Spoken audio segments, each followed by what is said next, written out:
लेकिन आज जो बड़ा खुलासा हम आपके सामने कर रहे हैं वो ये है कि जब इन मज़ारों पर बुलडोजर चलाया गया तो वहां इन मज़ारों की जब जांच की गई तो यह पता चला कि इन मज़ारों में जो कब्र बनी हुई हैं उनमें से ज्यादातर में किसी भी मृत व्यक्ति के अवशेष नहीं है।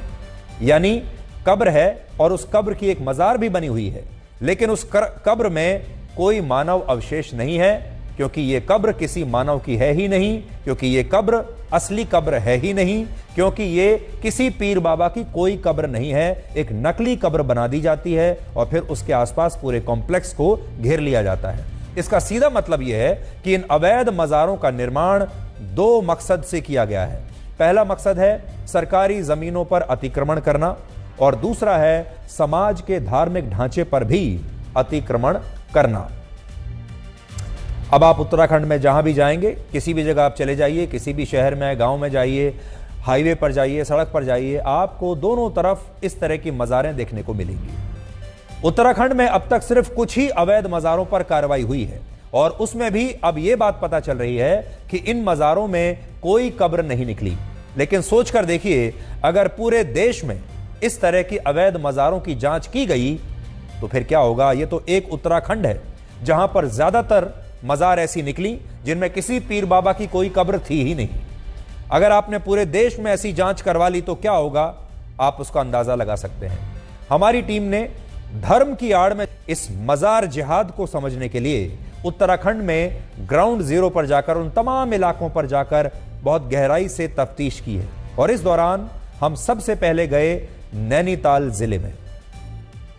नैनीताल में एक तहसील है जिसे कहते हैं रामनगर, और यह वही तहसील है जहां जिम कॉर्बेट नेशनल पार्क और एक टाइगर रिजर्व एरिया बना हुआ है, जिसके बारे में आपने सुना होगा। आप में से बहुत सारे लोग अपनी छुट्टियां मनाने के लिए जिम कॉर्बेट पार्क जरूर गए होंगे, रामनगर गए होंगे, नैनीताल के आसपास के इलाकों में गए होंगे और इस टाइगर रिजर्व में भी जरूर गए होंगे। यह बहुत मशहूर जगह है। यहां के जंगलों की जमीन उत्तराखंड के वन विभाग के अंतर्गत आती है और कानून कहता है कि यहां जंगलों के किसी भी क्षेत्र में कोई धार्मिक स्थल नहीं बनाया जा सकता और ना ही किसी तरह का कोई अतिक्रमण यहां हो सकता है। नए कंस्ट्रक्शन को लेकर कानून बहुत ही सख्त है। लेकिन जब हमारी टीम रामनगर के इसी टाइगर रिजर्व एरिया में पहुंची तो हमें यह पता चला कि इसमें एक या दो नहीं बल्कि बहुत सारी मज़ारें बन चुकी हैं और इनमें कुछ मज़ारें तो ऐसी हैं जो हाल ही के पिछले 10 से 15 वर्षों में बनी हैं और ये मज़ारें देखने पर आपको काफ़ी बड़ी नज़र आएंगी, बहुत विशाल नज़र आएंगी। उदाहरण के लिए ये मज़ार जो अभी आप अपनी टीवी की स्क्रीन पर देख रहे हैं, ये वन विभाग की ज़मीन पर बनी हुई है और यहाँ जो निर्माण किया गया है वो स्थायी निर्माण है, यानी पक्का निर्माण है। और सोचिए, जब ये मज़ार हमें दिख रही है और इसे देखकर साफ पता चल रहा है कि इसे हाल ही के कुछ वर्षों में बनाया गया है, तो फिर वन विभाग के अफसरों को इसके बारे में अब तक कैसे पता नहीं चला। इतनी बड़ी बिल्डिंग बनकर तैयार हो गई, इतनी बड़ी मज़ार बनकर तैयार हो गई और हमारी सरकारों को और सरकारी अफसरों को पता चला। सबसे बड़ी बात यह कि इन मज़ारों के जरिए सरकारी जमीन पर खुलेआम अवैध कब्जा करने की एक पूरी प्रक्रिया है। यह पूरा बिजनेस मॉडल है और आज हम आपको यह पूरा बिजनेस मॉडल समझाएंगे।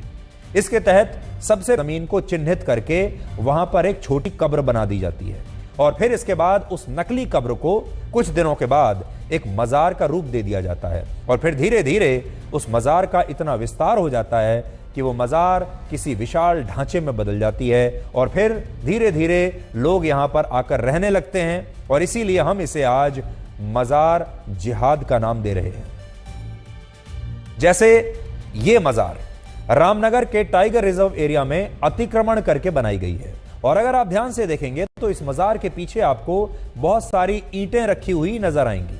ये देखिए, आरोप यह है कि इसी तरह से इन अवैध मज़ारों के आसपास शुरुआत में पहले ईंटें इकट्ठा करके रख दी जाती हैं, फिर धीरे धीरे जब कोई आपत्ति नहीं करता तो बाद में धीरे धीरे सरकारी जमीन पर निर्माण किया जाता है, कंस्ट्रक्शन किया जाता है।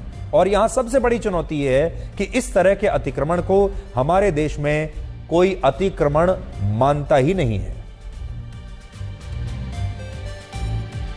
हमारे देश में अगर कोई धार्मिक स्थल सरकारी जमीन पर अवैध कब्जा करके बनाया जाता है तो तो उसे अतिक्रमण हम नहीं मानते, चाहे वो मजार हो, मस्जिद